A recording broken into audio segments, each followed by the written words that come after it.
हमने देखा कि यूपीएससी सीसैट अब ना गले की हड्डी बनता जा रहा है बहुत बच्चों के लिए, राइट? कुछ बच्चे ऐसे हैं जिनका हर साल सीसैट क्लियर ही नहीं हो रहा, जीएस में अच्छे मार्क्स हैं, ठीक है। और क्या होता है कि जैसे ही एग्जाम अप्रोच करता है वो जीएस का एक अपना ही बर्डन होता है, राइट? क्योंकि उन्हें लगता है ये तो मेंस में भी काम आएगा। सीसैट कम प्रायोरिटाइज हो जाता है और उनका वही साइकिल चलता रहता है और year by year CSAT qualify नहीं होता। और बहुत बेहतरीन बच्चे ऐसे मैं पर्सनली भी जानता हूं जो मेंस लिख ही नहीं पा रहे, जो कि एक बार भी लिखते तो शायद वो क्लियर कर लेते या इंटरव्यू में बैठते। तो कैसे वो बैलेंस करें, सीसैट को कितनी इंपॉर्टेंस देनी है, कितनी नहीं देनी है, कैसे समझे, ये बताइए। देखिए, इसको चेक करने का बहुत सिंपल, अगर आपने अटेम्प्ट नहीं दिया है, ठीक है, आप यूपीएससी के 2-3 साल के पेपर उठाइए, उनको सॉल्व कीजिए। कई बार some students are gifted, so they are good either in terms of English language or in terms of mathematics. ठीक है, आप 100 नंबर ला रहे हैं तो आपको तो मुझे जाता बहुत ज्यादा चिंता करने की जरूरत है। देन देयर स्टूडेंट जिन्होंने एक बार अटेम्प्ट किया, प्रिपरेशन करके गए थे लेकिन फेल हो गए, ठीक है। अब आपको क्या करना है कि देखिए ये चीज आपको ध्यान रखनी पड़ेगी, जैसे जैसे आपकी टाइम बढ़ेगा आपकी जीएस पे कमांड बढ़ेगी, ठीक है, but that is not necessary true, क्योंकि सीसेट में हो सकता है आप इनहेरेंटली थोड़े से डिसएडवांटेज वीक हो। तब आपको जो जनवरी से है, मेरा मानना है आपको मिनिमम जनवरी से सीसीएस की प्रिपरेशन स्टार्ट करनी है। आप डेली 4-5 क्वेश्चन लगा सकते हैं, ठीक है, और उस चीज को कंटिन्यूअसली फॉलो करेंगे तो हमारा मानना ऐसा ही है, ये हमारा सबका बनवाइएस का मानना ये है कि 67 मार्क्स तो कोई भी ला सकता है, ठीक है। It is not difficult thing to do if you are genuine and you follow this process कि मैं जनवरी से पूरा सीसेट पढ़ता रहूंगी, उसकी प्रैक्टिस करूंगी। देखिए, सीसेट किसी की वीक नहीं है।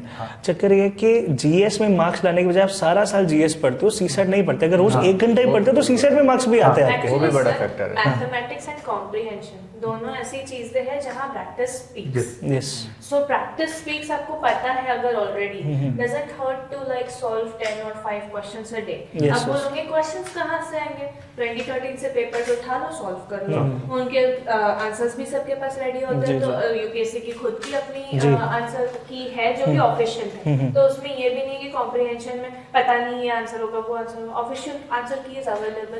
2013 से पेपर उठा के जो इंसान will do all the previous year questions, that should at least be done in order to clear CSAT. This is the least. Even if you score like 117 or 118, which I had, I would still go through all the PYQs of CSAT before my well in advance before my paper.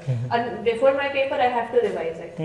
Further, then you have to have like a proper command over the paper.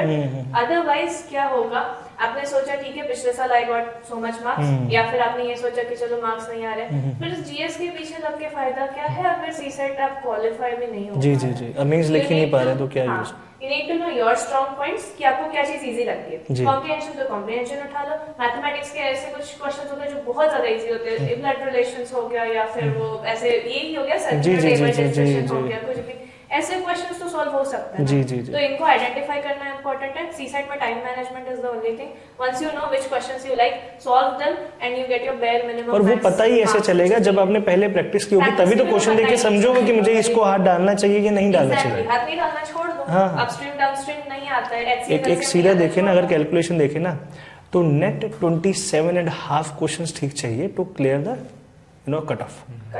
और 80 में से मैं 27 भी छोड़ो 28 ले लेते हैं, ठीक है।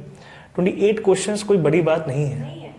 अगर आप बड़े फोकस्ड 40-45 क्वेश्चंस भी कर रहे हैं ना, फोकस्ड करेंगे तो 4-5 क्वेश्चंस से ज्यादा क्या ही गलत होगा, तो भी आप क्लियर होते हैं। प्रॉब्लम यही है कि टाइम नहीं दे पाते। जीएस एंड में लगता है ये भी पढ़ लो ये भी पढ़ लो, और सबसे अजीब पता क्या होता है, यूट्यूब खोलोगे एक नई वीडियो आएगी कि ये क्वेश्चंस तो जरूर देखिए। तो इसमें मैं एक चीज ऐड करना चाहता हूँ। देखिए, टू एन एक्सटेंट जो प्रॉब्लम सीसेट में हुई है उसको आप एग्जाम का एवोल्यूशन भी देखना पड़ेगा, ठीक है। जब सीसेट आया तो बहुत इजी था, तो बिना पढ़े आ रहे थे लोगों को 150 नंबर, ठीक है। फिर थोड़ा और टफ हुआ। The problem with the examination is UPSC has varied the level of toughness in the examination. Sometimes it is very tough, sometimes it is easy. That is one thing. The other thing is the exam is not adhering to any prescribed syllabus. ठीक है, that syllabus it mentions class 10th numerical ability. The examination IT JEE क्या है, ठीक है. So it is essentially moving around anywhere without giving you any prediction. Also not sticking to whether there has to be logical reasoning etc. Those portions are completely omitted sometime in the examination. Therefore recognize this problem and take proactive steps. and there is no harm in enrolling in courses. ठीक है, अभी I am telling you that CSET का course हमने खुद launch किया है 999. अब इससे सस्ता और कोई क्या कर सकता है? But somehow we feel that student would rather मतलब this is unfortunate that I realize that student would not enroll for that and they still take chance and they end up failing. जब एक mentality ये भी होती है कि free और कम पैसा देख के ना बच्चा काउंटेबल नहीं हो पाता। हाँ, मुझे लगता है ये पैसे ज़्यादा ले रहा है तो ये तो डेफिनेटली, और पैसे दिए हैं तो काउंटेबल होंगे। हाँ। ये भी एक मेंटेलिटी है। अगर देखा जाए, अगर आप डिसिप्लिन हैं, आपको टॉपिक्स पता है, सिलेबस पता है, यूट्यूब में सब कुछ अवेलेबल है, ठीक है, प्रैक्टिस आप कर लीजिए। ज़्यादा से ज़्यादा किसी इंस्टीट्यूट में टेस्ट सीरीज ज्वाइन कर लीजिए, वो आपको फिर गलतियाँ तो वो भी तो थोड़ा गाइड कर ही सकते हैं, ऐसी बात तो नहीं है। देखिए सर, मैं यूट्यूब की जो पढ़ने के तरीके हैं मैं उससे बहुत स्ट्रांगली डिसएग्री करता हूँ। Okay, YouTube was never designed for education. Yes. It is an entertainment platform Yes. And we have to accept that the company prioritises gives your viewership time. Yes. It will, आप पढ़ते रहोगे, थोड़ी देर में आपको कोई बॉलीवुड का गाना आ जाएगा, ठीक वो तो है, है। आप उसको देखते देखते टाइम निकाल दोगे। तो यूट्यूब डिजाइन ही नहीं था एजुकेशन के लिए। Yes, yes, आप उसको पढ़ने के लिए यूज करोगे तो ये सारी प्रॉब्लम होंगी, ठीक है।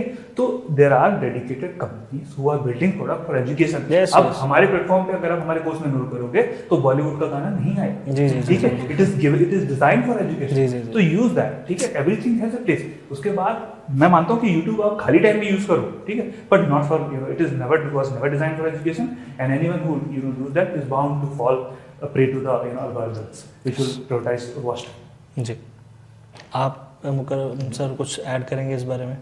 नहीं, सीसेट का जो सर ने बताया इसमें बहुत वेरिएशन है।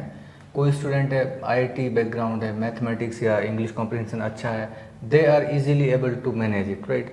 But then somebody with a social science background और फिर आप उसको सीरियस भी नहीं ले रहे हैं, तो then you are going to be a victim most likely.